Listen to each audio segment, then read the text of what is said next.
Sure. Okay, wait, let me check if I can hear anything. Sure.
Richard, how are you, Malema?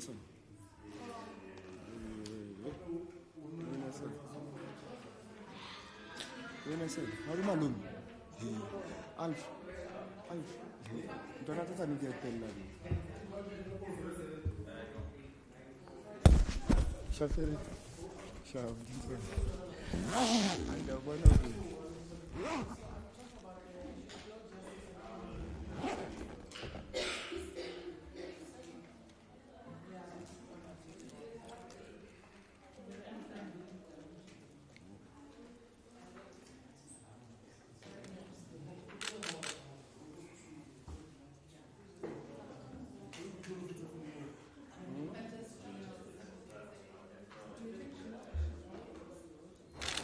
Cutie man, don't I? How Malema shall go to son. How come I put a brutal hour? I'm going to put a brutal hour. It can't on a what's a human? She's all ball. But not to have a report. Any out here. Any out 10 notes. What's about a man in front of us? Or one.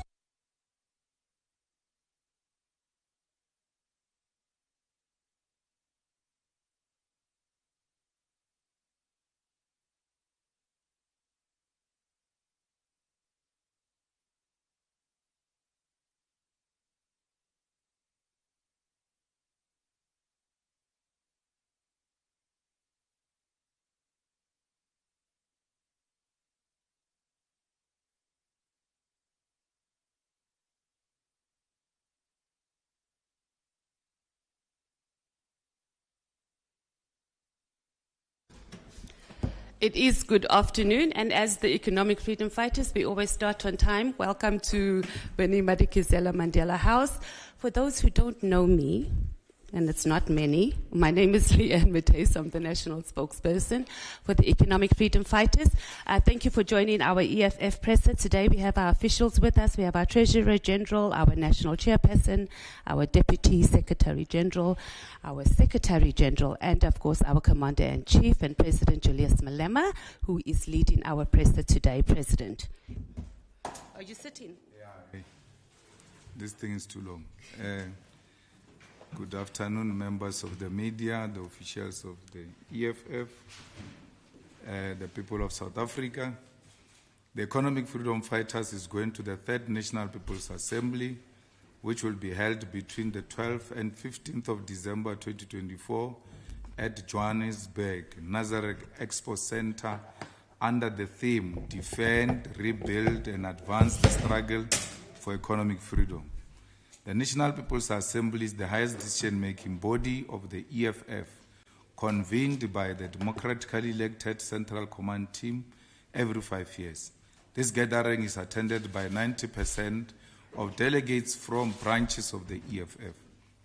Since we released guidelines on the 30th of July 2024, out of 2,123 branches that met the requirements to convene a branch People's Assembly, branch General Assembly, a total of 1,100 branches met, elected new leadership and programs of action and delegates to the NPA. A branch that meets the requirements is a branch that has 100 paid-up members who are registered to vote in their branch and received a minimum of 10% of the votes in the 2024 national and provincial elections. Additionally, 1,023 branches are currently preparing to convene their meetings in order to meet the deadline of the 30th of October 2024. The Leadership Collective is satisfied that the majority of EFF members have conducted themselves with maximum discipline and in line with the guidelines, which demonstrate a sign of political maturity and the growth of the organization, with the exception of minor incidents and disputes, which were all positively resolved. We want to commend all delegates and encourage all of them to continue with maximum discipline to defend the movement, because there will be a temptation to provoke us. There will be information peddlers and spies. We must remain vigilant. Registration of all delegates will take place at the University of Johannesburg Soweto campus on the 12th of December, starting from 10 a.m. All delegates from branches, regions, and provinces will be transported to the registration venue and accommodation in various hotels around Johannesburg with daily shuttles to Nazareth Expo Center. Once registration is complete, all delegates will be allocated to the accommodation, which will be different hotels across Johannesburg. Transportation to and from the assembly venue will strictly be through the provided shuttles to avoid unnecessary traffic congestion and to prevent fatigued drivers, since some of the sessions might take longer than anticipated. The registration of all assembly workers, including staff, media, local and international guests, and security, will take place at the same venue, University of Johannesburg, Soweto, on the same date of the 12th of December 2024. We have invited embassies and they have until the 30th of October to confirm their attendance. They will also register for accreditation on the same date and at the same venue. Part of what the Assembly must do, in addition to the consideration of the constitutional amendments, reviewing the work of the currently elected leadership against the adopted program of action by the 2nd National People's Assembly, and adopting a new program of action for the next 5 years, is to elect new leadership as the term of the current leadership will come to an end. We will appoint an independent, reputable electoral commission, which, as stated in the guidelines, will facilitate nominations and voting for leadership. All nominations and voting for leadership will take place at the Assembly in a transparent and orderly manner, as we have done in the past. Delegates, both voting and non-voting, will have an opportunity to participate in commissions. We'll have a total of 12 commissions: a commission on organizational character and redesign, a commission on land and agrarian reform, on gender struggles, media, communication and battle of ideas, health and social development, education, Pan-Africanism and progressive internationalism, the economy and state-led industrialization, state capacity, governance, justice, peace and security, sports, arts and culture. These documents are a product of engagements guided by the EFF Founding Manifesto adopted in July 2013, intended to stimulate and encourage engagements both internal and external. We do not convene the assembly only to elect leadership, but we must come back with a clear, well-articulated and practical plan of action. While we appreciate their intended purpose, we also want to remind those outside that these are not resolutions, but merely serve to facilitate discussions. The key highlights of the discussion documents include the following. On organizational character and redesign, the organizational character and redesign perspective is an update to previous organic perspectives, with a stronger emphasis on how the organization can defend, rebuild and advance the struggle for economic freedom. Central to this proposal is a focus on building strong, sustainable and viable organizational structures, starting with increasing the membership requirement for a branch from 100 to 200 members with a presence in voting districts. The perspective also advances that every member must be an activist with direct influence on potential voters. Additionally, it proposes the establishment of a robust membership system that can account for each member and support of the EFF in terms of age, gender, and occupation. Furthermore, it suggests devolving an EFF region into sub-regions to better reflect the realities of South Africa's political and social landscape. Finally, the perspective proposes doing away with the student command and reorganizing it into a youth command that unifies all young people into a single structure encompassing those in schools, universities, at work, and unemployed. On land and agrarian reform, this discussion document reaffirms the EFF's ideological foundation concerning land reform, particularly the first cardinal pillar, expropriation of land without compensation for equal redistribution and use. It explains the failure to amend the property clause in Parliament and offers a vision of state custodianship of land, proposing legislation within the current constitutional framework. The document critiques the post-1994 land restitution program as a failure, calling for its replacement with redistribution-focused program. Agrarian reform is also highlighted, reaffirming the need for small-scale agriculture to drive the country's future. On gender struggle, the on-gender struggle perspective links gender inequality with broader socio-economic oppression rooted in South Africa's patriarchal and capitalist system. The document argues that the fight for gender justice cannot be separated from racial and economic struggles, as black women and gender non-conforming individuals face intersecting forms of oppression. It calls for legislative reforms, education against patriarchy, and initiatives to address gender-based violence while promoting women's economic participation. The document champions the creation of a non-sexist, inclusive society that rejects patriarchal norms and foster equality across all sectors of life. On media communication and the battles of ideas, the perspective reflects on the media and ICT landscape in South Africa, focusing on the dominance of certain players like MultiChoice and the duopoly of MTN and Vodacom in the telecommunication sector, which drives up data costs. The document critiques the journalistic sphere and highlights how ideological propaganda against the EFF intensified ahead of the 2024 elections. It underscores the need to break the monopoly on media narratives to foster a more inclusive and fair public discourse. On health and social development, the health and social development perspective critiques the current National Health Insurance, NHI, arguing that it fails to provide universal coverage and addresses systematic inequalities in the healthcare system.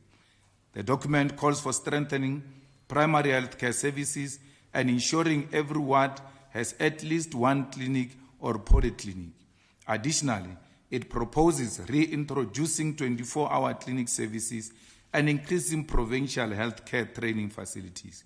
On social development, the document advocates for the doubling of social grants, the introduction of youth grant, and other protective social measures to uplift marginalized communities.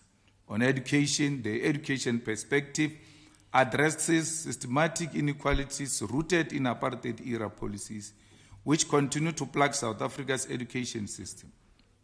It calls for a decolonized, free and quality education system that provides equal opportunities to all learners, particularly the black majority.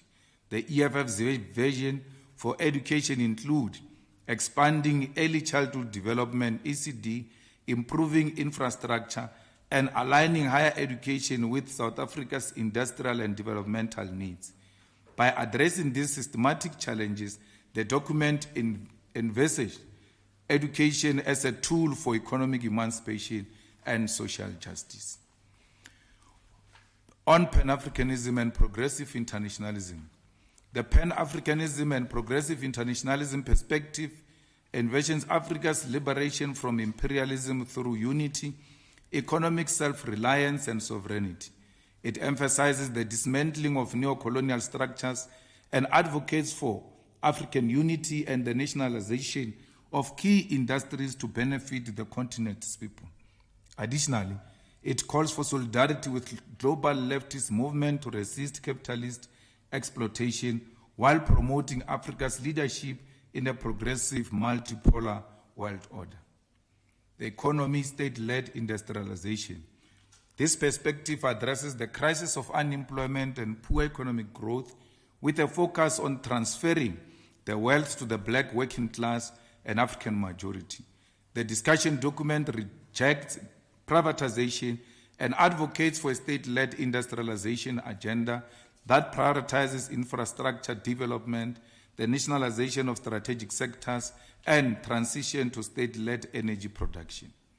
Central to this vision is the call for the nationalization of the South African Reserve Bank and finalization of the EFF private member bill before Parliament to transfer the ownership of the current central bank from the hands of few minority into the custody of the state to ensure that monetary policies are aligned with the developmental needs of the majority and addresses the abnormality of private ownership of the central bank in the world when overwhelming majority of banks are owned by the government on behalf of the people. Furthermore, the appointment of the governor and the deputy governors of the Reserve Bank must be made by Parliament through a transparent process with interviews held publicly, similar to the process of appointing judges, ensuring that the leadership of the central bank is accountable to the people and reflects the democratic will of the nation. It also emphasizes the strengthening of the South African revenue services to combat illicit financial flows, which deprive the country of much-needed resources for transformation. Furthermore, the perspective emphasizes the importance of transformation of the national treasury as critical. As in the hands of reactionary forces, this institution has been used to undermine efforts to transfer wealth to the African majority. This document also called for the increasing of corporate tax to ensure that the big businesses contribute fairly to the development of the country and for reducing the value-added tax VAT back to 14%, relieving the burden on ordinary South Africans. On state capacity, the perspective stresses the importance of a capable state in driving economic transformation and delivering essential services. The document advocates for building a developmental state that manages infrastructure, maintains public assets, and directs strategic sectors through state-owned enterprises. Insourcing essential services and abolishing tenders are key proposals to ensure that public procurement stimulates local industries and creates jobs, making the state the primary driver of national development. On governance, the perspective focuses on the EFF's goal of capturing political power to transform the economy and emancipate the black majority. It highlights the party's experience with coalition politics and the failures of post-apartheid governance, particularly in addressing economic inequalities. The EFF remains committed to revolutionary principles while grappling with the practical governance challenges, proposing strategic power sharing, effective service delivery, and structural reforms to uplift marginalized communities. On justice, peace, and security, the perspective says, grounded in a Marxist analysis of the state, this perspective critiques the post-apartheid justice system as serving bourgeoisie's interest.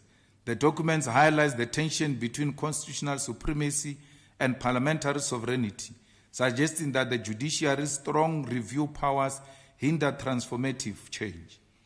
Proposals include the strengthening of the National Prosecuting Authority and its directorates, such as Asset Forfeiture Unit, Specialized Commercial Crimes, Sexual Offences, and Community Affairs, as well as all other essential directorates.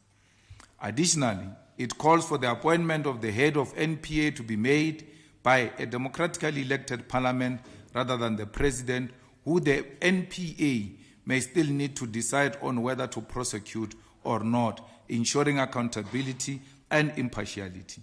The document also advocates for the strengthening of Chapter 9 institutions, including the Public Protector, South African Human Rights Commission, and the Commission for Gender Equality to safeguard democracy and ensure justice. The proposals further recognize the urgent need to address the rampant crime crisis that has gone out of control, with daily mass killings, high levels of murder, rape, and other serious offenses. It calls for the strengthening of intelligence services and overall security measures to combat these crimes decisively. Moreover, the document proposes that the Judicial Service Commission's recommendations be sent to National Assembly for finalization and appointment, instead of leaving these decisions in the hands of the President. The broader aim is to shift South Africa's legal system towards one rooted in equality, justice, and the empowerment of democratic institutions to better serve the people. Sports, arts, and culture.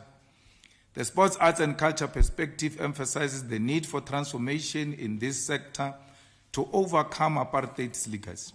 The document outlines the EFF's vision of sports and arts as drivers of economic emancipation and social cohesion, calling for investment in infrastructure, promoting of women's participation, and support for local industries. The aim is to empower black practitioners in these fields, ensuring their inclusion and economic liberation. All these discussion documents for the Assembly will be circulated publicly in all our social media accounts and will be sent to all members of the EFF, including members of the media.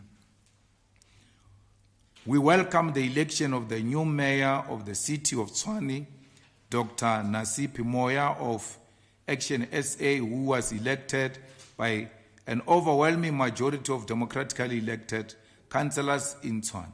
The people of Hammanskraal, Soshanguve, Atteridgeville, Mamelodi, and Arankua have been neglected, left to live alongside illegal dump sites without clean and dependable water, while white suburbs were given maximum attention. Many of the suburbs dominated by white people are well maintained, with working street lights, painted roads, and road signs that are well maintained. We call on the newly elected mayor to hit the ground running, consult the collective, and deliver services to all the people of the city of Tshwane, and avoid prioritizing areas on the basis of race like the former mayor. We welcome the dissolution of the dysfunctional municipal council of Tabazimbi, and we view this development as necessary. The whole municipality is dissolved and is expected to hold elections in all 12 wards on the 4th of December 2024. It is the people of Tabazimbi who suffer from poor service delivery because of dysfunctional municipal council. We also want to commend EFF public representatives, particularly EFF members of parliament, who are visible in communities tackling issues of service delivery. The EFF is the most effective and constructive opposition in the 7th Parliament, providing necessary oversight and holding the executive to account. The EFF members of Parliament were the only ones visible doing oversight work during the constituency period, which began on the 23rd of September and will run until the 7th of October 2024. All issues observed during the constituency period will be brought to the Parliament in the form of questions, motions, member statement, and participation in committees. The EFF Parliamentary Caucus has been hard at work with all members diligently attending to their constitutional duty of holding the executive accountable through questions, motions, member statement, and robust engagements in portfolio committees. Since the beginning of the term of the 7th administration of the Parliament of South Africa, the EFF has been making progressive proposals in Parliament that are in the interest of ordinary South Africans and ensures that the executive is held accountable. These include, but are not limited to, reintroduction of the motion to nationalize the South African Reserve Bank, the motion to establish an ad hoc committee to investigate extortion in South Africa with a specific focus on the Western Cape, Eastern Cape, and KwaZulu-Natal, the motion to establish an ad hoc committee to investigate the use of ballot gloves by private security guards following the murder of the EFF councillor, Honorary Commissar Moshe Mphatlele. The motion to establish an ad hoc committee to investigate the theft of pension funds from workers by private security companies and local government municipalities. The referral of the Minister of Agriculture to the Ethics and Members' Interest Committee for the appointment of unqualified DA members into positions in government. The EFF will continue with this work and encourages society to reach out to EFF public representatives whose contact details are publicly available to raise issues confronting them so that they can be given a platform in Parliament. We want to send our deepest and heartfelt condolences to the families of the 18 people killed in the Eastern Cape in Lusikisiki and call on the police to be decisive in dealing with criminals who do not value life, particularly that of women and children. Lusikisiki police station is amongst the top 10 police stations that record the highest reported murder rates, and this has been the case for some time. This is a clear sign that unless decisive action is taken, our people will continue to be subjected to lawlessness. Soon after the memorial service of the 18, we were informed that arrests had been made. However, on the very same Monday, another 6 people were killed in Tumbu, which falls under a neighboring police station. We extend our deepest condolences to the families of Tumbu victims as well. This continuous killing are indication that serious and urgent intervention is required. Law enforcement agencies must intensify efforts to bring an end to this senseless violence and restore safety and peace in our communities. We also want to send our deepest condolences and heartfelt condolences to the families in Soweto who have lost 5 children, allegedly due to food poisoning. We once again call on the authorities, including our own deployee to the city of Johannesburg as the MMC of public safety, to ensure that such things do not happen, but also that there are consequences. We expect a detailed report to be submitted to our office by the MMC of public safety in this regard. We reject the imperial forces marking the 7th of October 2023 as the day the Israeli-Palestinian war began. It was in fact yesterday, the 9th of October, that marked 1 year since the racist apartheid state of Israel embarked on a genocidal cleansing of Palestinians in Gaza, which began on the 9th of October 2023. In the past year, Israel has deployed high-graded weapons, including internationally banned phosphorus, to target civilians and destroy schools, hospitals, even century-old Palestinian heritage sites. Over 900 Palestinian family lines have been erased, with the death toll suspected to exceed 100,000, most of whom are women and children. Journalists and aid workers have also been ruthlessly targeted, while Israeli leaders openly declare their intention to obliterate Palestinian life. The complicity of the international community, particularly Western powers like the US and the UK, has been disgraceful. Despite the International Court of Justice issuing an advisory opinion to not be complacent in genocidal acts, billions in military aid have been channeled to Israel, perpetuating its war machine in what amounts to a proxy war. The EFF will continue to put pressure on South African government to cut all diplomatic ties with Israel. The EFF is engaging the Speaker of the National Assembly to ensure that the EFF motion adopted in the 6th Parliament for South Africa to cut all diplomatic ties is implemented. The EFF calls on all sectors to cancel or suspend economic relationship, trade agreements, and academic relations with Israel. We support the boycott, disinvestment, and sanctions movement. We reject the marking of 7th of October as the day the war and genocide against Palestinians began. Under the illegal occupation by Israel, Hamas legitimately resisted Israel's occupation of Palestine on that day. It was not an act of war.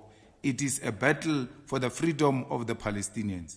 The creation of the largest open-air prison was a signal of the conditions for genocide. It has been 1 year and 76 years of occupation, apartheid, and imperial oppression. We demand an immediate ceasefire and an end to genocide. We once more condemn Israel's ongoing expansion of violence and illegal occupation in the Middle East. The Iranian missiles response to Israel's aggression against Lebanon, Syria, and the assassination of Hezbollah leader is a just and necessary defense. We send our well wishes to the People's Republic of China, which observed the 70th anniversary of the founding of the Republic on the 1st of October, and we wish the people of the Republic of China well in their future as they remain committed to the peace, stability, and progress of the world.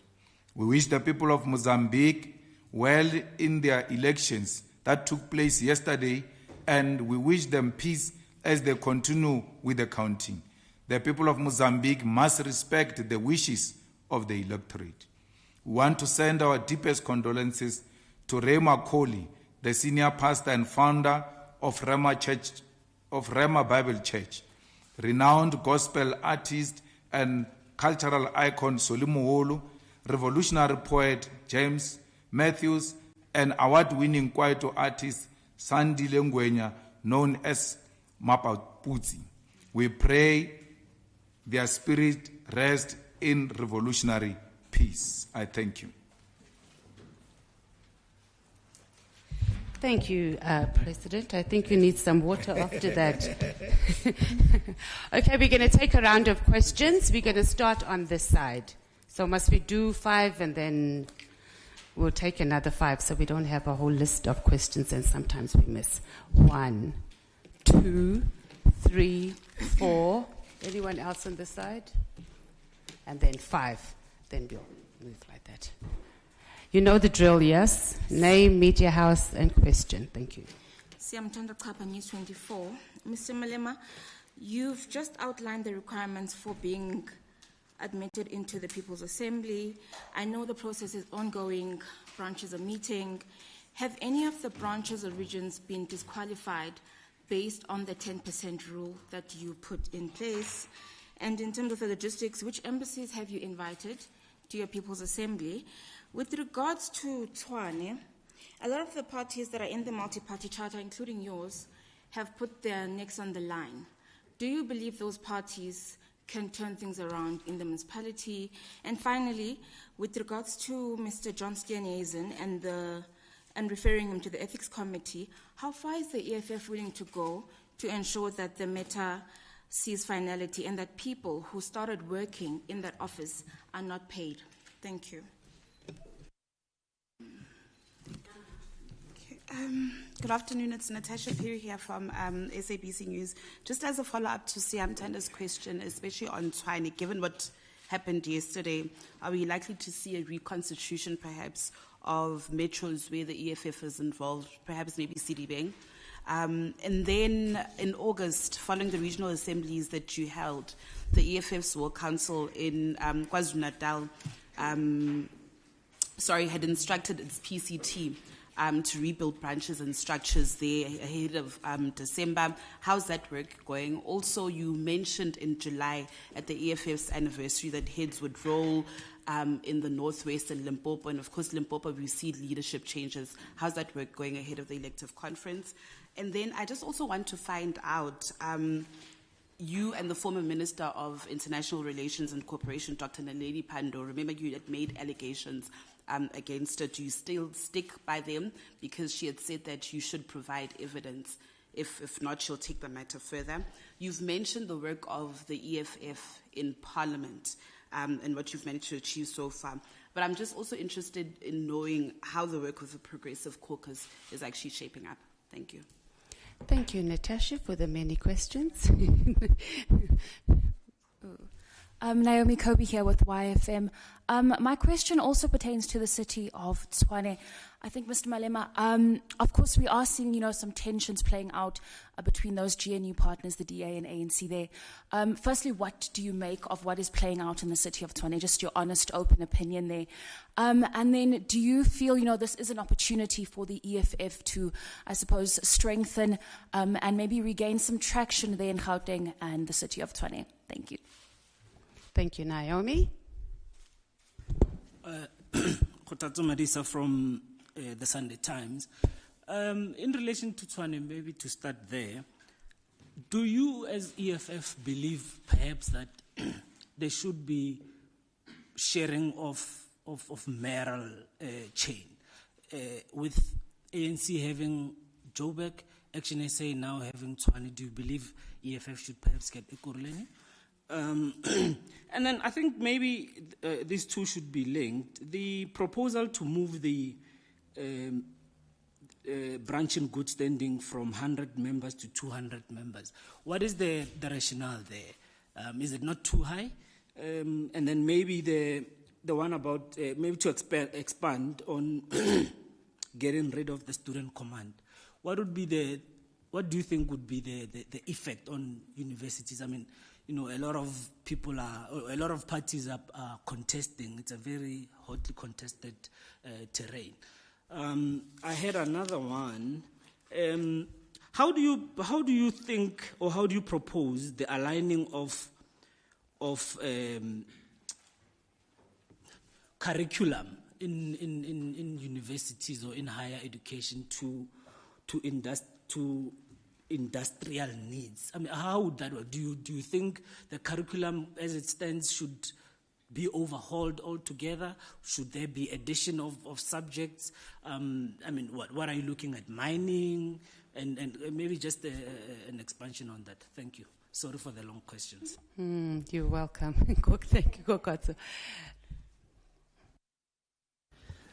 Good morning, Shannon Merricks from CIC Broadcasting Africa. All protocol observed. My first batch, I'll deal with the EFF. Maybe later I'll come back to gossip and things like that if there's more time. It's clear from the statement that is made by the EFF president that EFF has done an audit of its branches, its members, and so on. With the National People's Assembly being in a few weeks, what is the strength, the weakness, the opportunities, and the threats for EFF going to the NPA, coming from the 2024 national elections and going to the 2026 national elections, if that can be answered as one? And then the student command being dissolved for the youth league, for lack of a better word. What's the future or the time frame for the Women's League as well? Last but not least, did EFF dump the Progressive Black Business Caucus in favor of the Gauteng Government of National Unity? I'll come back later. Thank you. We're not giving you any more questions. Thank you, President. Thank you very much. Of course, there are regions that are disqualified if your branches, like in KZN, we only have 14 branches that have met the requirement of 10%. Only 14, SG. Yes. So what we did, because there are so many branches that are disqualified by not meeting the requirement of 10%, we then invited branches that got 100 votes and above.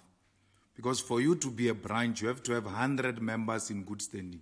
So why would you have 100 members in good standing and not get 100 votes if those are legitimate members?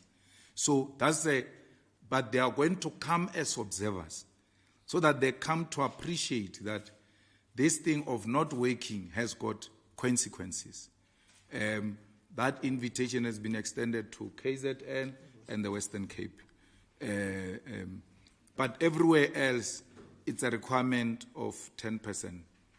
And that gives us is one delegate per branch and 2,123 qualified. So these delegates are going to be gender balanced because we have used a zebra approach. So if the first qualifying branch takes male, the second one must be a female, the third one male, the fourth one female. So because if we say one delegate per branch and we don't put that gender requirement, we are likely to have a hostel that looks like this new hostel that is formed in KZN. So we don't want to look like that. We remain committed to gender equality and the gender struggles. Things will turn around in Tshwane.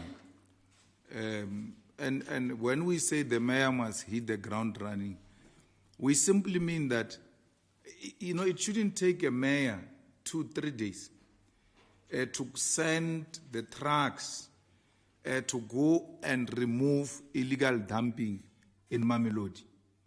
If you go to Mamelodi, you'll be shocked by the state of affairs. And you go to Mamelodi, you'll find people in Mamelodi queuing for water, something that we are used to in the rural areas, not in a capital city. So we have that situation, and because the party that was in government only focused on the white areas. So we hope the bringing in of the EFF, Action SA, the ANC, will have the interest for all, not the interest for black people or interest for white people, but with the priority being the black people, the African townships and colored townships, followed by Indian townships, and the white suburbs, because in the white suburbs they've got almost everything. But the colors and the Africans are the most excluded when it comes to service delivery in Tshwane. So we are for mayor sharing. We are for Tshwane, Action SA, Joburg, ANC, Ekurhuleni, EFF. But the ANC, in its form and character, is very disloyal to its own decisions, because they had agreed to this and then only changed later against what we agreed on. And it's the nature of coalition politics. You have to navigate them all the time. You don't say because we agreed on this and it's not working, then everything must collapse. No, you continue to battle it out. There is a huge intention to remove the EFF in Ekurhuleni for whatever reason. And we don't understand why is the leadership of Ekurhuleni hell-bent at removing the EFF, because there's a guy there called the doctor who's not so doctor in terms of qualifications like Gumani, is a doctor by name, like Dr. Kumalo. So what happens is that the guy is so incoherent and has got no clarity of thought, and he doesn't know what is really going on in terms of governance. And he's threatened by the young, capable leadership of the EFF, which is well articulate and forever on the ground servicing our people. So we're dealing with a mayor who suffers from inferiority complex and who wants to disrupt people, disrupt the whole service delivery on the basis of just being scared of Dunga. Dunga is a threat, a big threat to that guy. I don't know what that guy did. We had a discussion with the ANC not so long ago, and they said, they removed Dunga because of the budget. He was not listening to them on the budget, corruption and all of that. I said, you removed Dunga because you say you didn't put your needs in the budget. But surprisingly, 2 days after you removed Dunga, you went to present the same budget of Dunga without changing a comma, to demonstrate that it was not true that Dunga is not listening to them. They took what Dunga wrote and went to read it. I told them right on their face that stop lying, because it's a lie. You say he didn't listen to you. You get an opportunity now to get a budget, change it to include what you said Dunga was refusing to include.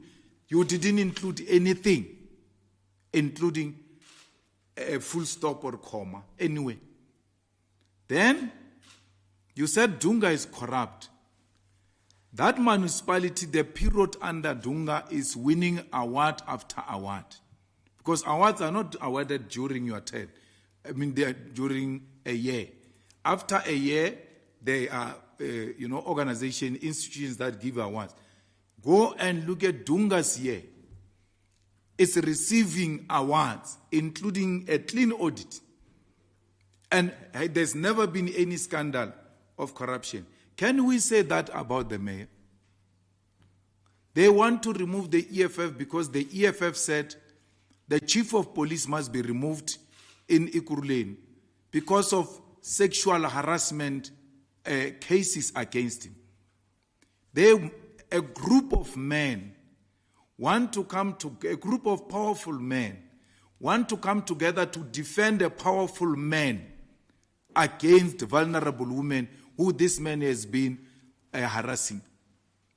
So we are not saying he's guilty, but we're saying allow the process to take place. The ANC was refusing that until we met with Panyaza and TK to put some sense into this doctor and Jongizizwe. And you could see, I told them, I said, they wrote a message, they said,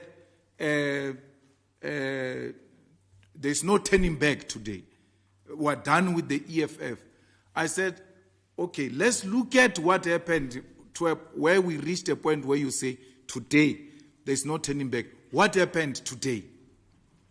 What happened today is that the EFF supported a motion of the suspension of Chief of Police. And you are fighting for an individual, you are hiding behind nonsensical issues.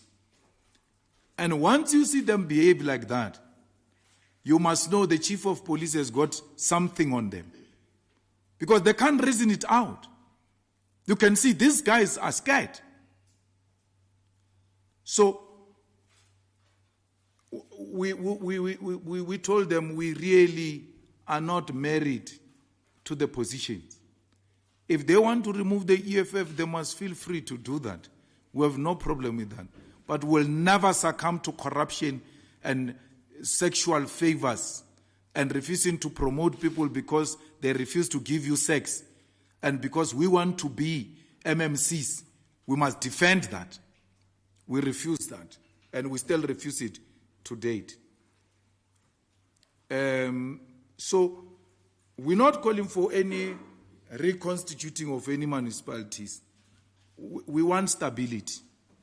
And from the few days observation I've made as a head of GTU, not GNU, GTU,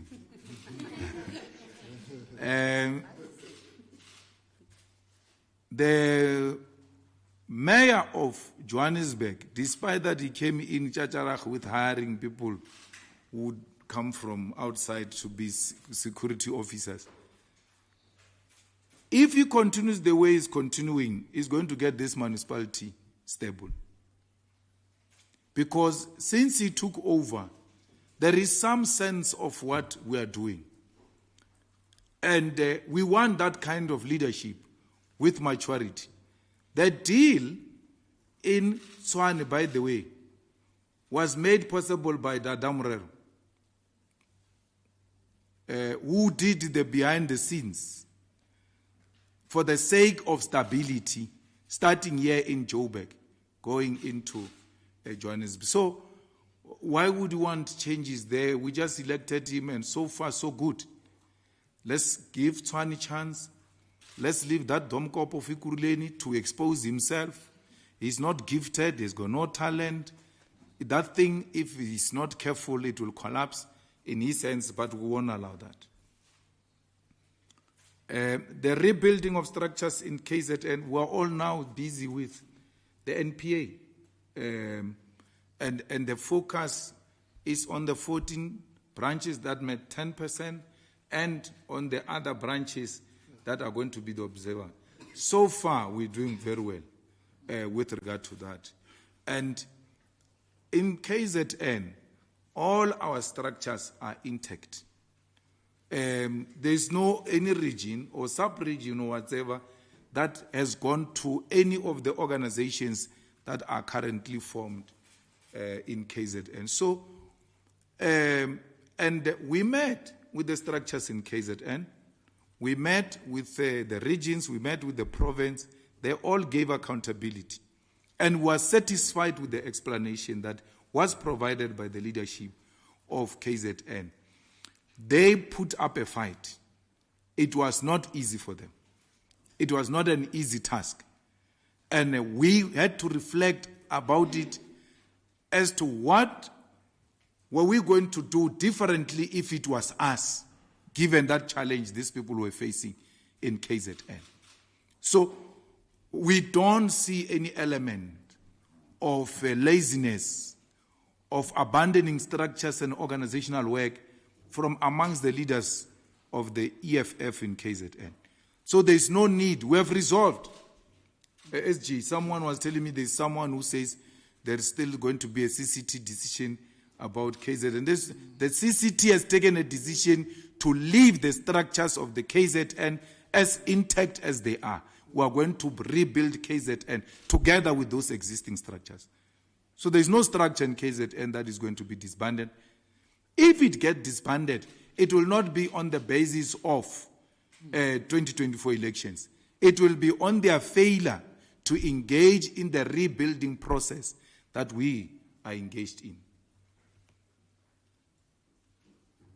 Northwest, again, we got a satisfactory explanation from the leadership. The problem is in Bujanal. And we disband where the need arise. And we're still seized with that matter of Bujanala, where we lost almost 27,000 votes. We cannot leave that unattended to and unpunished. It's a matter we're seized with because Bujanala, it's a very critical region for us if we want to have an impact in Northwest. The ANC, in its articulation of 2024 elections, preparations, they had not counted Northwest in the top 3. That's how much they themselves had given up on Northwest. And then people go and play with such an opportunity because the ANC was saying, Northwest, well, it's gone. They were saying the top 3 is Limpopo, Eastern Cape, Mpumalanga. And then Mpumalanga was overtaken by Northwest. So even from the opposition point of view of the ANC people and their own internal research had confirmed that Northwest cannot be counted in the top 3 provinces of the ANC. But to our surprise, and because of what we have explained, we got ourselves in that situation, which is, fixable. We were going to fix it. I wrote progressive question. What is the progressive? Well, the progressive caucus is there. It meets every Tuesday. The chief whips meet to prepare for a week ahead. And we have been on oversight, parliament recess oversight. So there was never a need because the progressive caucus works on the basis of what is on the agenda of parliament, what do we want to put on the agenda of parliament, which areas are we agreeing on, and then it begins and ends there. Doesn't go anywhere. You can't say, as a journalist, that 200 members are too high, because you must ask yourself, how many votes win you a VD? 200 members of votes don't win you a VD. There's no VD you can win with 200 votes. Well, if we're serious about winning an election, and we're serious about building a mass-based organization, movement, we need to demonstrate it through the membership. We're not married to all of these ideas. We're just throwing them out there for the public and for the delegates to reflect and take a decision. So tomorrow I must not come here and defend the decision to retain 100 members, and then they say, you see, it's a flip-flopper. Last week he said 200. It's discussion document. We must not engage in intellectual laziness. So even the student command, there is absolutely no disruption of the work that the student command is doing by introducing a youth command and say, today you are no longer called a student command, you are called a youth command, but everything else remains intact. There is just a name changing. Like the ANC Youth League.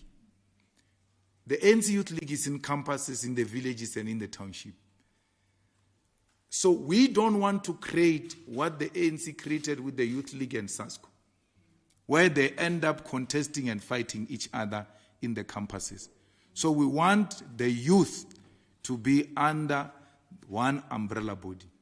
And we support the leadership of the student command, and we commend them for the good work they are doing out there. They are fighting big battles without us getting involved. They are doing it on their own. We have deliberately stayed out of it because we want to train them as the third layer of leadership of this organization, such that when they graduate into the mother body, they know that this is how battles are fought, and we're happy with what they are doing. So we're just formalizing now the establishment of the youth command, which will retain the student command structures and then expand into the villages, townships, and suburbs, and then ultimately have its own conference. I can't put time frames now on the women's command or the youth command or anything. The conference will make reflections about that and then take a decision on time frames. And the new leadership will work on the basis of those time frames as determined by the conference. Our education has to be aligned to the objectives of developmental state and industrialization. So let's go to Limpopo, for instance. University of Venda, University of Limpopo, TUT, UNISA. Their primary focus must be on mining, must be on agriculture, must be on tourism, because that's what constitutes the core of the economy of Limpopo. So we cannot have a situation where the education of Limpopo continues to produce more teachers, yet there are no posts for teachers. If anything, the teaching posts are being reduced. So the education then becomes irrelevant to the industrial needs and the economic needs of that particular province. And this applies to everyone else. We should be having institutions of higher learning in the Western Cape that specializes with fishing, that specializes with the ocean economy. In the Western Cape, in KZN, in the Eastern Cape, and the other part of Northern Cape. So we cannot have an education system that is not speaking to what are the demands of the economy of that particular province. And that's what we are advocating for. On top of a decolonized education that will be driven by Pan-Africanism. Wits University, it's a mining university. It produces the best mining engineers in the whole world. Wits University. It was formed by mining companies, the Oppenheimers, to produce relevant skills for the requirements of that time in relation to mining in Johannesburg and Gauteng. So, guided by that, of course, it has expanded to produce many other skills, but it hasn't lost focus of what it seeks to achieve. And we should have all of that. Why is University of Walter Sisulu University not producing what is relevant for the Umtata area? Why is the Nelson Mandela University not relevant to Gqeberha? Why is University of Limpopo not big on agriculture? The University of Limpopo should be owning farms that specializes with all types of farming, be it a crop or animals, livestock or crop. Why is there no big farm owned by the University of Limpopo that produces cabbages, that produces tomatoes, that produces mangoes? That those farms don't have to be by the University SG. They can be anywhere in Limpopo and relevant to what that soil produces.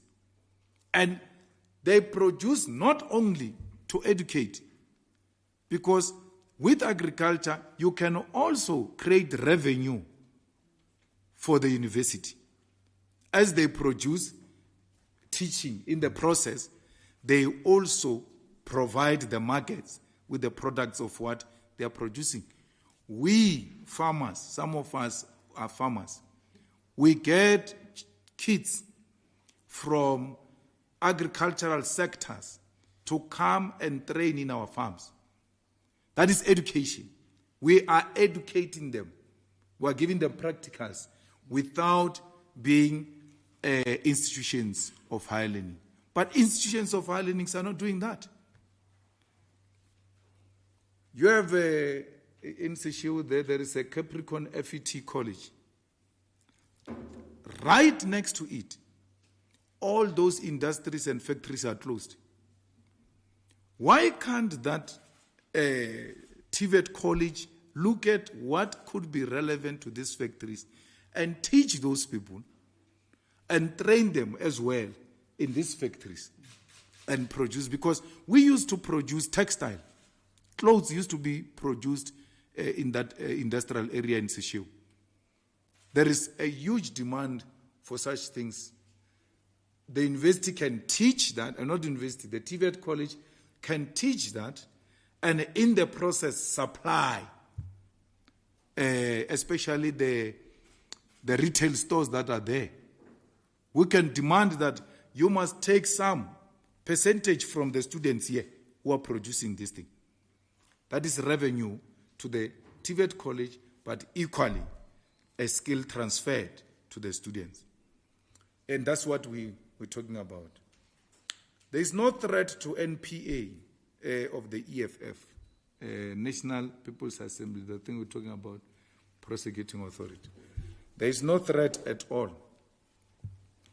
Anyone who behaves outside the guideline will not see that Nazareth. And even if you arrive by mistake and you misbehave there, we take the tag. We remove, that's why we give them those things. We take that thing and show you the door. Everyone is going to behave according to the code of conduct, constitution, and the guidelines of the EFF. And everyone is going to observe the discipline of the chairperson of the session. When the chair says, put your hands down, there's no hand that can stand. For what? So all of those rules will be read to delegates at the conference. There is no one who's going to book delegates into any hotel. Delegates are going to sleep in a hotel booked and paid for by the EFF. When they leave the hotel booked by the EFF, they get into a shuttle booked by the EFF. No one outside that hotel, who slept outside that hotel, will get into a shuttle of the EFF. And delegates will have access to the conference through the shuttle of the EFF. If you come outside the shuttle of the EFF, then there should be an explanation. It means you are misbehaving. Because I know these things of conferences. People book hotels, buy alcohol, steal delegates and dump them there and give them a different discipline. We can't allow that. Okay, if we pay this hotel, when are you go and sleep in a hotel of a faction? What happens to this man of the EFF now? What must happen to this man of the EFF? We can't allow that. So there's no, even going into 2026 elections, there's nothing at all. What we are doing now, we did guidelines for election of ward candidates. And we then put in the guidelines, which it will now be official by the NPA, that if the national officials are not satisfied with a candidate, they've got a right to remove that candidate. Because the candidates buy people alcohol on that day of nomination of the candidate. And then they get elected. But these are not community activists. This person is a common drunkard who pees publicly there. He's known. A drunkard. Then they say, this must be a candidate. And then you lose elections that you must win. You ask yourself how? You had a wrong candidate. And you have no mechanism to correct that. This thing that the chairpersons of branches and secretaries of branches and regions think that it is automatic to become a candidate. It's not. We can even go and fetch a pastor in your ward who's well respected, who aligns with the EFF, who joins the EFF. We say, no, we want this pastor to come. We want this principal to come. We want this teacher to come. Because the wards must be led by community activists, not by factionalists who are the best in lobby and then lazy in doing the actual work. Like in Tshwane now, after this, we are going to interview the potential MMCs. And you know what we are going to do? I was telling Leanne this morning.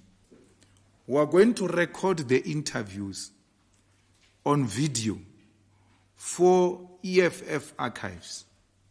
So that when these people don't make it, they don't speak nonsense about the EFF. You speak nonsense, we release the video. Or here's the person who says, now we didn't appoint him because we don't want him.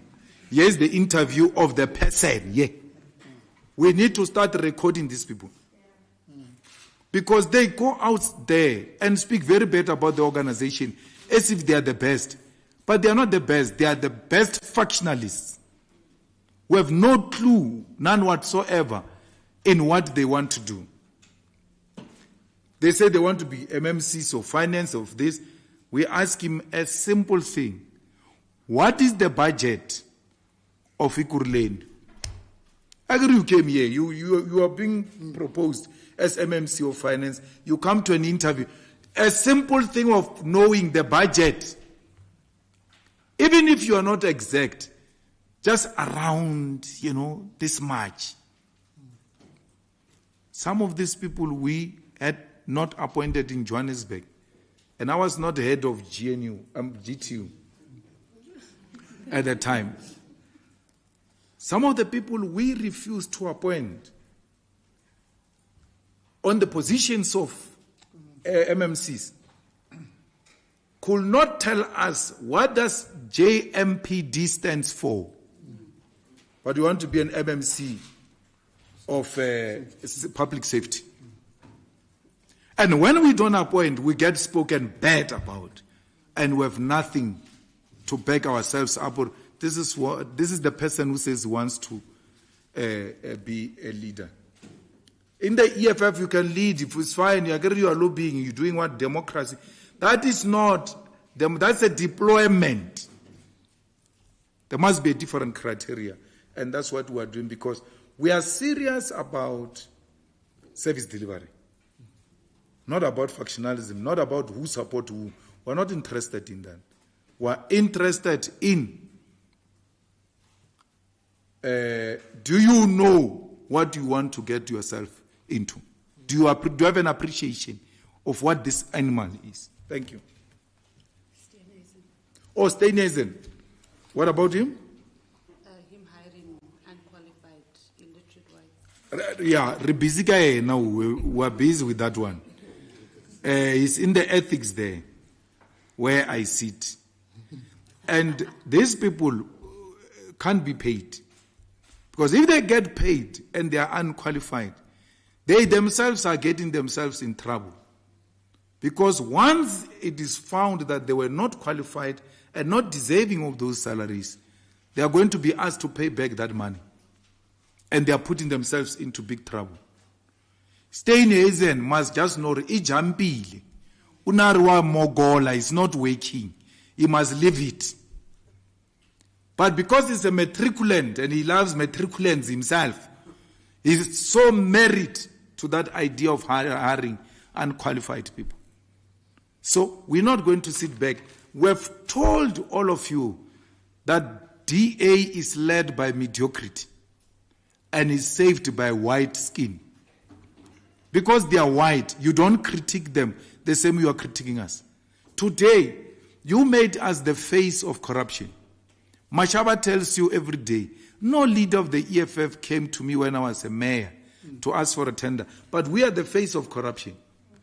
And he says, Tony Leon came to my house to ask for a tender. So, but DA is not a face of corruption because it's white skin. DA survives through Swar Khafar. So they put my face to scare white people. They've made me a political ho-ho of white people. When white people are about to shift, they say, "Huh," and then they run away.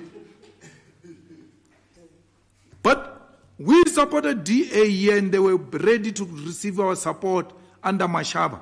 Why didn't they say, no, we can't take the support of people who are going to kill us, who are going to destroy white life? We even supported the illiterate in Ekuruleni, Madam, who was very scared to go to Tembisa of DA, that Madam. Madam, why that time when we were voting for her, she didn't see Swar Khafar?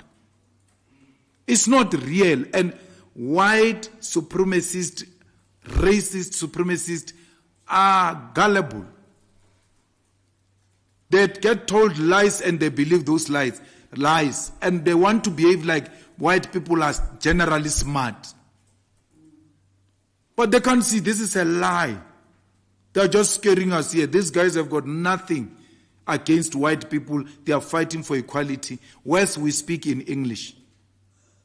They hear the message more than all of us. And then on Mamana Lady Shemai, I was making a political engagement in that interview. It's a political speech. It's a political speak. And I raised her name, and she clarified those things, that she has never been involved in those things and all of that. And she wrote a letter to me to ask for instruction and all of that. And I said, look, it's a political engagement. I respect you so much, and I've accepted the explanation you have given, and I don't intend to pursue that line, because now there is more clarity on what really transpired.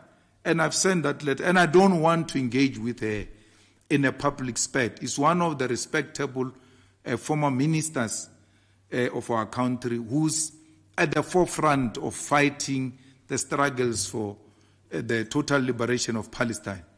Why do you want to go into confrontation with such a person? So I did not say that to want to negatively impact on her image or anything. I was engaged in a political engagement. And she came back and said, no, but you are wrong. I'm not involved in the way you are describing it. I don't know what you're talking about and all of that, and accepted that. And that's a political engagement. That's how it works. So political speech is protected by the Constitution of the Republic of South Africa. And that speech is presented differently from how lectures are presented in lecture halls. So we can't, when we're engaged in political speech, always be threatening each other with letters. I've written back and I said, look, I don't want to fight with the minister. I engaged the way I engaged, and she engaged the way she engaged. I accept clarity, and I don't want to pursue that line of argument. So that's the end of it. If she wants to pursue it, that's her own issue, but I'm not in that space anymore. Thanks. Okay, let me get an indication of how many hands do we have for this last round, because we're not going to take another one. So we got 1, Power, 2, 3, 4, 5, and then Natasha, only because President is from the public broadcaster. Yes. Thank you. And then this one? Oh, yes. Not... Oh, yeah. Well, yes. Our favorite. So you're going to go last, yeah? Power. Good day, everyone. My name is Yonela from Sauma HD Radios. Mr. Malema, I've got just one question. A month ago, you spoke about the changes that will take place within the leadership of the EFF. So in brief, can you please tell us what are those changes, and will they also affect the members of GTU? And in closing, are there any reconsiderations to fill the vacant post of the Deputy President? Thank you.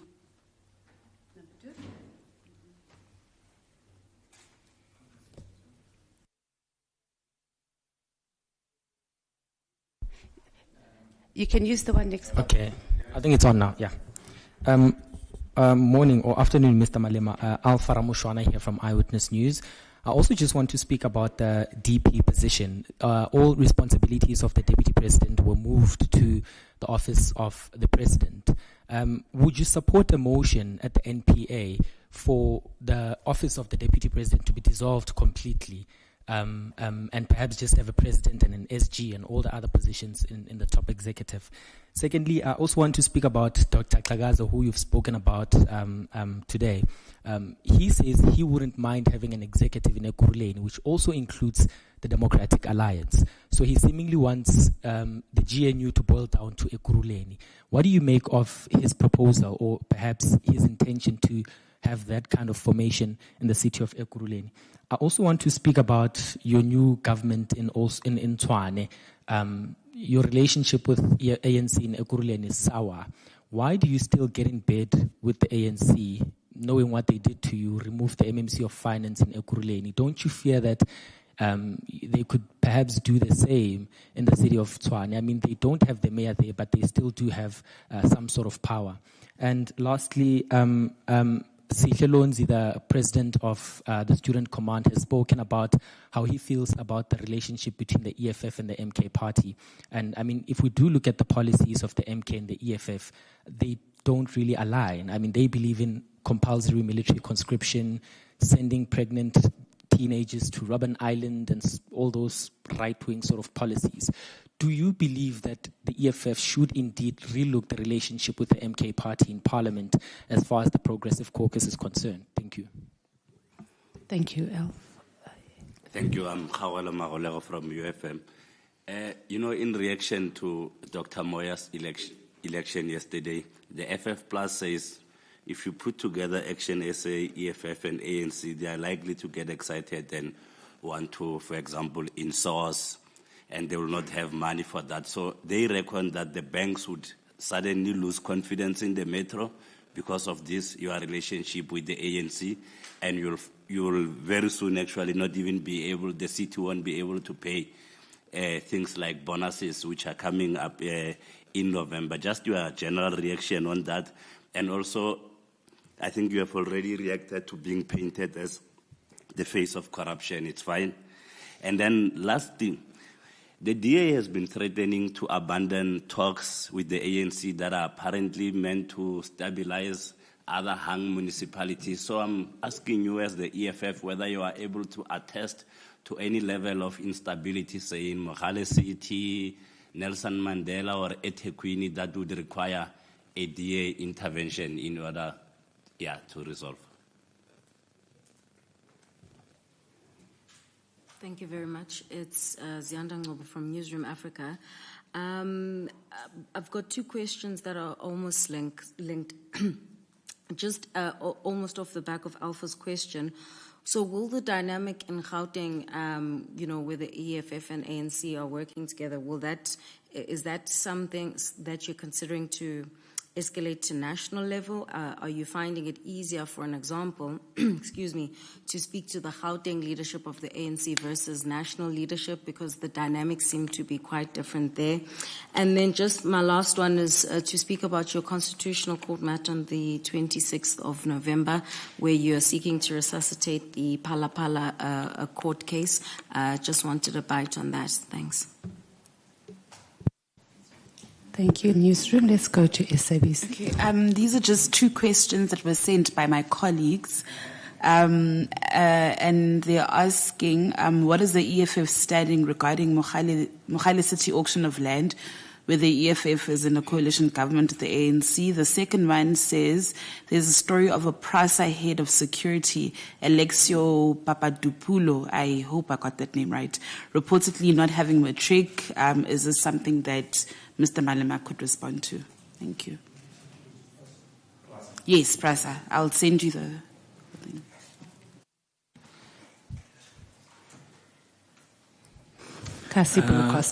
Shannon Merrick's CIC Broadcasting Africa, all protocol observed. The EFF statement talks about its NPA dealing with issues of the media. Now, there's a group of criminals that's been found guilty, that's been sentenced in South Africa for the biggest heist in Africa and Germany. Steinhoff, they are white. The media is silent. With Mr. Malema, Mr. Zuma, and whoever, we saw their underwear, we saw their farms and everything. The media is silent on these white convicted criminals. And the law in South Africa, these white criminals are at home, they pleaded guilty. They're at home in East States with indoor swimming pools, underfloor heating, all those nice things. But a black child that got the payment by mistake from NSFAS was sent to jail and so on. What's your opinion about that? Then on Vodacom, a black child started Please Call Me, has been caught for years. Nobody is supporting him. The Please Call Me case has been going on for years. Why is members of parliament not boycotting, and I mean members of parliament, not just EFF, boycotting Vodacom to settle the case because it's been going on for years? Last but not least, Drip Footwear. EFF is going to an NPA. I think black business will be one of their commission or support for black business and so on. If it was Agri-Forum or Solidarity, they would be, irrespective of what the owner of Drip did wrong or right, is not an issue here. But in Solidarity would have tried to say, how do we save this black-owned brand, this township brand, and so on? What's your opinion about that in general? Thank you, and that concludes the questions, President. Thank you very much. I don't know what changes were going to be made because we announced that the GTU will go into the office of the President and that all those who were members of the GTU are no longer members of the GTU, and extended the invitation to the Chair and the Secretary of Provinces to constitute the GTU. That is with regard to the changing of positions in relation to governance in the EFF. Internally, we said even then, the position of Deputy President will not be filled because we are going to an NPA. So the NPA will elect the Deputy President according to the current constitution of the EFF. There is a position of Deputy President. I don't know, I've not seen it in the constitutional amendment discussion that position of Deputy President must be done away with. But those who are advocating for that, this is the right time to argue their case, because with regard to this discussions document, we are going to accept written submissions from anyone who has got a bright idea, any suggestion you think can constitute a very good resolutions for the EFF. You're more than welcome to make that position. Well, Doctor has been talking to the DA and has been flirting with the DA. That's why I told you there's nothing we can do about that. When the ANC province has lost control of its own regions, it shows that the ANC is in serious crisis, in a self-destruction mode, where regions of the ANC report national to Mbalula, where Mbalula undermines the ANC province and communicate directly with regions and meet them somewhere there in some hotel in that suburb next to in Sandton, and then plot the downfall of the provincial leadership of the ANC. It's their own internal problem. And factionalists like Doctor, who are challenged politically, ideologically, and otherwise, when they see such a vacuum, they will not waste time to grab such an opportunity and emerge. Who would have thought Doctor can work against Panyaza? Because Doctor and Panyaza were inseparable. But those are politics. There's nothing you can do about it. Doctor is engaged in open defiance of Panyaza's leadership, and to an extent engaged in caucuses that seeks to remove Panyaza and all of that. So, because of that relationship we have with the ANC in Ekurhuleni and everywhere else, and national to a particular extent, we can't throw our toys. We are in a coalition. We have not won any power. In the coalition, you negotiate every day for the next 5 years. Every day. Today you are in, tomorrow you are out. Did you see how mayors gets changed here? You wake up today, there's a new mayor, you can't even pronounce the name. As you are still practicing the name and mastering it, the guy is gone. That one of Joburg. What? Guamanda. Guamanda. Guamanda. When we grab the name, gone. And then what? It's coalitions by their own nature. They are unstable, especially if they find people who are not matured to know that no one has won power. Because I told the ANC when I met with them, Panyaza and some of the leadership of the ANC, I said, every day in the province, in the municipalities, every day when you wake up, put it in your mind that you have lost power. Because you still want to operate like you've got power. And in the desperation to hang into power, they are even prepared to sleep with a strategic enemy. So, this is just power mongering. There is no principle at all. And it's a lie that if you insource, the banks lose confidence in you. Why didn't they lose confidence in Mashaba when he insourced here in Johannesburg? Why didn't they lose confidence in us when we passed the resolution in Ekurhuleni that we are going to insource? There must be an investigation on how we can go about it. Ekurhuleni never lost any support of the banks. Again, Swart Khafar. And it's not shocking coming from Freedom Front. Because Freedom Front is a direct product of apartheid. They are the direct beneficiaries of apartheid. They are the designers of Swart Khafar. Because Freedom Front will say to people, if black people take over, they are going to kill white people. That's what they used to advocate for. So they are good with a lie. And we're not shocked they're saying the thing.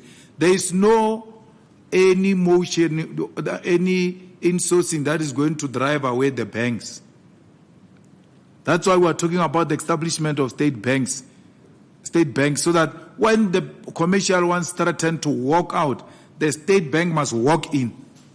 Because we're not going to be dictated to by capitalist white-owned banks in South Africa. We must refuse that.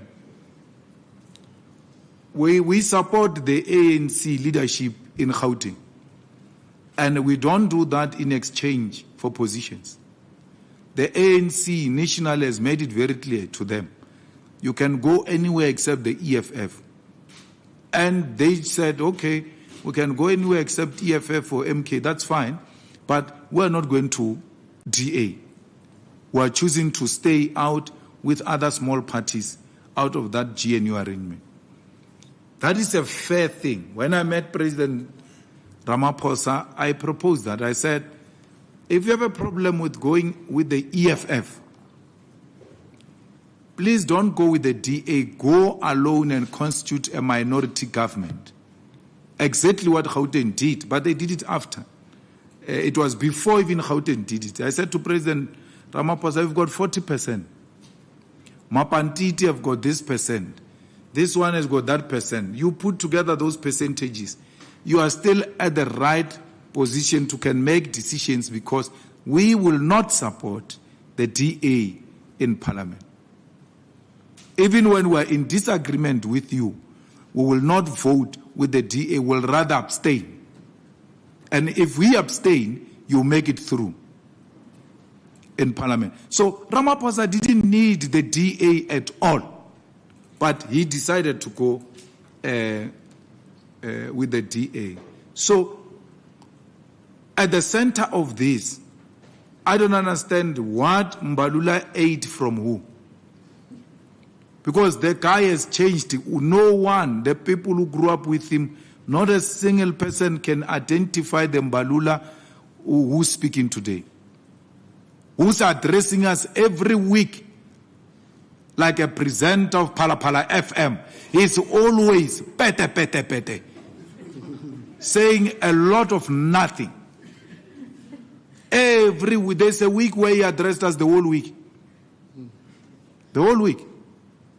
So, why is Mbalula defending GNU even more than the person who came with the GNU, Ramaphosa? I mean, Ramaphosa is very reasonable about it. Mbalula is not reasonable about it. You speak against it, you will get a letter. What are you saying? When you arrive there, Ramaphosa says, hey, what are you doing here? Say, no, I'm called here. Say, there's no explanation. No, you are a list man. I don't understand what this guy is talking about. He's more GNU more than the person who came. The person who came with this thing is Ramaphosa. Mbalula is the main man to date. He has overtaken the founder of the GNU. I'm very scared of that gem. It has changed the man. The man has changed completely. A sellout of notes, always ready to destroy his own in defense of white supremacists. To an extent that Mbalula agrees to put his signature on that agreement, which is a sold-out agreement, sell-out agreement. The historical account will be that Mbalula is the one who signed off our country back into the hands of white people. Ordinarily, such an agreement should be signed by a president. But Ramaphosa made a calculated move that I'm not going to go into this historic document, which is a sellout position. It was Mandela at Codesa who took de Klerk toe for toe. It was not Secretary General. It was Mandela and de Klerk like this. Today, when this is a complete sellout, they say, no, save the president, let this one come. Matriculous, let him come and sign what he doesn't know. And then Helen reminds him every day. But Mbalula, read. The problem is that you don't read. That is not what the agreement says. He's relying on verbal utterances. He has never read the thing. But he signed it. So, if Gauteng comes to us and say, guys, let's talk, let's come together, we are more than willing to talk to them. Pala Pala case, we told you Pala Pala will never die. It will never die. Even if it dies in the constitutional court, it shall be revived in parliament. When Ramaphosa gets removed as the president of the ANC, the new president will not be interested in that thing. Will say, no, but this is what you need to do. Ramaphosa's day in court is coming with an independent NPA, with an objective parliament, with a parliament that is constituted the way we are constituting this parliament now. Pala Pala can pass. And Ramaphosa gets to be impeached, because you can be impeached even when you have left the office and followed up with criminal charges. So Pala Pala will never die. We have not eaten anything from Pala Pala people. That's why we have carried it. Helen has eaten. She supported the motion with John Steenhuisen in Parliament after eating the agriculture post, swallowed it. Now they've made a U-turn on Pala Pala. We are going to court about Pala Pala. Because our argument with Phala is that once the panel says you move this way, Parliament has got no any other option except to follow what the panel says. The panel never said he's guilty. It just said there is a prima facie, and therefore you have to investigate if these things are true or not. But there is an impeachable case. And that's why we are pursuing this matter. Because the former Chief Justice, Ngobo, said, we are going. This is a correct direction to take. It's not us, politicians. It's not us, politicians. It's the former Chief Justice who said, there is an impeachable case. Let the man come and answer for himself. Let those judges of the Constitutional Court go and disagree with their former Chief Justice. In Mogale City, we are in a coalition. We don't agree with tenders, but they are tendering every day. The policy of the EFF that we don't want tenders. But we are not in power. We are negotiating with the people in Mogale City. Guys, let's build the state capacity and do away with this thing of tenders. So the question is going to be, because you don't want tenders and these people are tendering, what are you going to do? We are there fighting that struggle every day. That's what coalition means. The same goes to the land auction. We don't agree with the land auction. We are saying the land must be given to our people free of charge. And anyone who auctions the land knows very well who is the highest bidder. Because there will never be one amongst us who can be the highest bidder against these people. So you actually want to give it to white people, but we are giving it to them through a back door and calling it an auction. I don't know about Pras. We'll follow up. I didn't know there's such a thing. After this, we'll make a follow-up. Because if that is the case, we'll attend to it. Staying off, you are quite correct. Pastor Ray Macaulay passed away. 4:05 was reporting outside his home or outside his church or something immediately. But that crook of staying off, Bargman, the one that they said he died, committed suicide, Josta, they just said he died. There was no camera of 4:05, 4:03, SABC outside his home to see people who are bringing condolences like you do with all the high-profile people. Why was that not done? Asia Akhudaman. He's still alive, that guy. And you got the brief. You are part of the brief. That's why you did. Why didn't you go and report outside that guy's house? Is that guy of staying off? Is that guy of Busasa? A poor man, a rich guy dies in a poor man's car. You believe that? You believe that he went to bump into some bridge and he died? You have never put a camera outside his house. And even if he stays in an estate SG, they stand outside the gate of the estate. You have never done that with all these white crooks. Never. And you want us to believe. When I say they've made me, an EFF, the face of corruption, I mean us black people. They've made us the face of corruption. Any white person is not corrupt. Now, Joestar dies. All of a sudden, people are pleading guilty. There's no trial. Why these people didn't plead guilty then? No, they want to be pretending like they are doing something about this matter. There's nothing being done about this matter because it's a white crime. A white crime is covered. There's a cover-up for it in South Africa. So you are right. The media is to be blamed as well.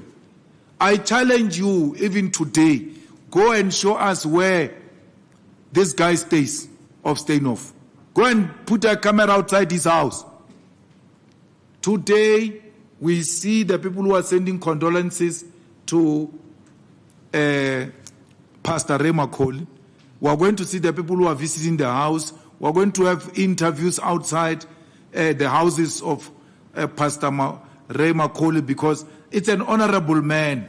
You don't have to cover him. God has covered him a long time ago. Doesn't need your cover. So,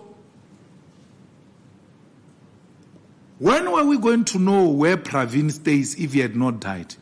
Because we never knew where Pravin stays. But you were broadcasting from outside Pravin's house. You even showed us luxurious hash carrying Pravin's coffin. Imagine if that coffin, that luxurious hash, was carrying Malema's coffin. The amount was going to be calculated, and we were going to be told how many poor people were going to be fed by Malema's coffin. But when such things are done by your favorites, in life and in death, you defend them. You never write any nonsense about them. We are being attacked in life and even in death. So, we still want to see where the stain of Guy stays. We support the Please Call Me case. We've made calls several times for Vodacom to settle this matter. And we know it's going before the courts. We may have to mobilize society behind. It's a just cause. It's a just cause to support.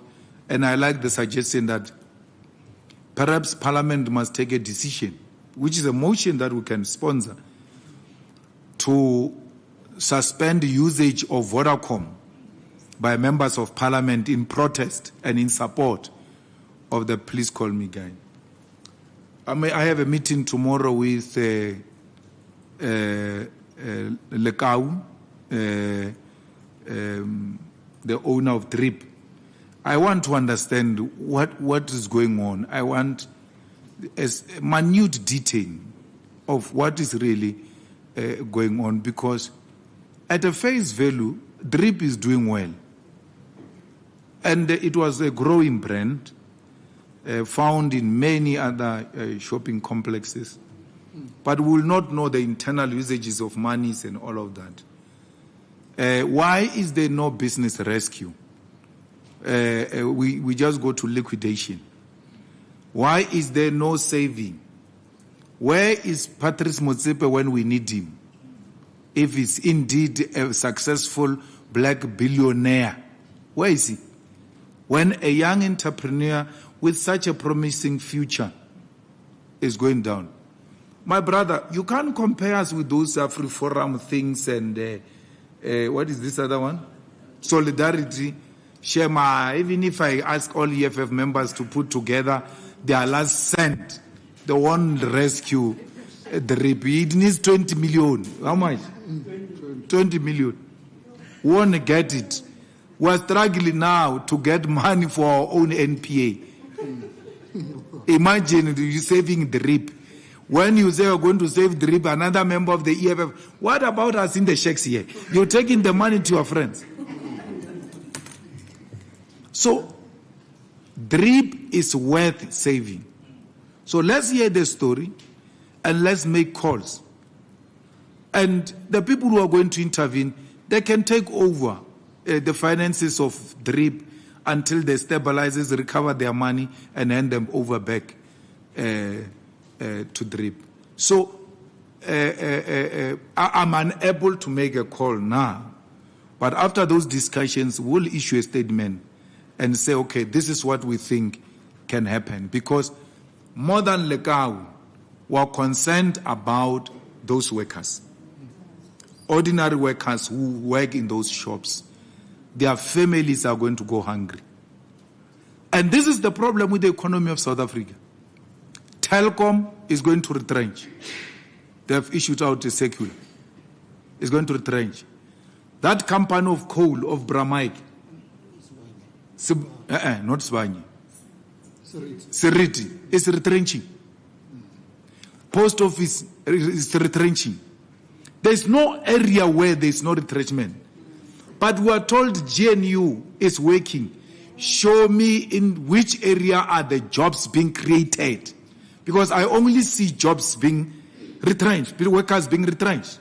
I only see jobs being lost. And I can tell you where the jobs are being lost.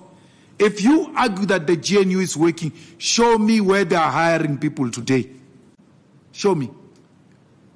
You can't call those things of hiring people in their offices employment. The economy of South Africa as we speak today is retrenching. Under the GNU, hey, there is confidence of the GNU, there is investor confidence, but there is retrenchment. And we support AMCU, and it's the only union that has stood up to fight for those coal mine workers against it.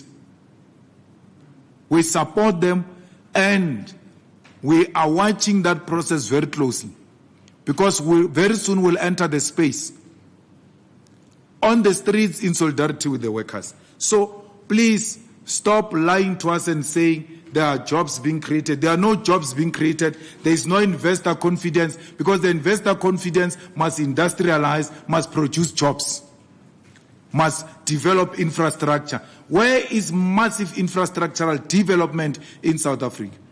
100 days has passed of the GNU. Show me what they've done in 100 days. Mbalula says, people said load shedding, it will come back after elections, wara. We solved load shedding. They solved load shedding in the 6th administration. It was not solved by this. There was never a load shedding when the 7th administration was introduced. It was stopped before. So they must not claim the victories of the 6th administration. They didn't stop load shedding. It was stopped then. Of course, we didn't believe it was genuine. We still don't believe it's genuine. But the GNU didn't stop load shedding. The GNU didn't create anything positive for our people. Nothing in the 100 days. So what are you talking about? There's nothing that a black man and a black child can point and say, these are the benefits of government of national unity. DRIP is closing down today, liquidated, under GNU. Under GNU. You say GNU is working. Where's the land useless? Huh? What she knows is factionalism of Eastern Cape and corruption of Hen, Oscar Mawian, and all of them. Why is Stella not rescuing DRIP in protection of all these people? Why is there no state bank that will put money to protect small business, including black-owned? If it's DRIP today, Batu is following, Tsepo Jeans is following, and were projected as failures as black people. That's how they want to perpetuate the narrative, by making us to fail. When they fail, they are being rescued. There is always a rescue for them. But when it's a black-owned firm or company, there is no rescue. I'm not being racist or anything. The facts are there to speak for themselves. You see, the only crime I've committed, SG, in this country, and why I'm the most hated person, is because I just tell you the truth, the way it is, and you don't want to hear it. That's why if you don't want to hear the truth, just switch off the press conference of the EFF, because you are going to hate us more for exposing the truth. We are about the truth, and will never shy away from telling the truth. We are not about political maneuvering and political position mongering. We are not about that. We are about protecting the vulnerable, the children, the women, the African masses of our people who are under attack from white supremacists who want to perpetuate white dominance of our economy. And that we will never agree. And that's what we are fighting about. So all the ground forces must ready themselves. We're going to an NPA, and that was all this conference was about. The discussion documents are there. Let's engage in intellectual engagements and not distort the discussion. If you have a different view, express it. We hope Sunday Times will give us space to express our opinion pieces, as they always do. and City Press. Actually, I'm shocked that of late, Sunday Times is more amenable than City Press. It used to be City Press because Sunday Times, even these days, can have an article strongly opposed to Ramaphosa. I'm like, hey, what's happening here? What is Tsepo doing with that institution? It looks like something is coming there. So let's engage. We're going to write articles about these documents, summarize them, send them to the newspapers, talk about them. We'll line up interviews with all of you. There's no one who's going to be denied interview except 403. 403 is the opportunity now to come and apologize to the NPA. It has been 5 years now. And after we left them, they never grew. They are declining. That's the power of the EFF. Once it goes the other way, the viewership goes down. So they want to grow the viewership. This is a right opportune moment. They must come and apologize to the NPA because that's where they made a mistake. They've never walked out of a press conference of apartheid, which killed our people. What was the justification to walk out of the EFF press conference? There was none except racist reasons. And they knew that that was a platform where the truth is going to be spoken, and they walked out of the truth. They must come back to the truth, swallow their pride, and apologize. They will get an interview immediately after the apology. Thank you. Thank you, President and officials. We can release you. And then, members of the media, guess what we have for you? You have something for them. We have something for you. We have lunch on the first floor for you that I cooked myself. I did. So join us for lunch on the first floor. And then also, members of the media, those who want to schedule interviews, particularly around our discussion documents, just speak to Tato, say exactly if there's a specific area that you would like to zoom in on. I mean, obviously, if it's everything, it's fine. So we can start doing that between now and the NPA. But we don't want to do overload now before, we get there. But we can move like that. Yeah, that's all.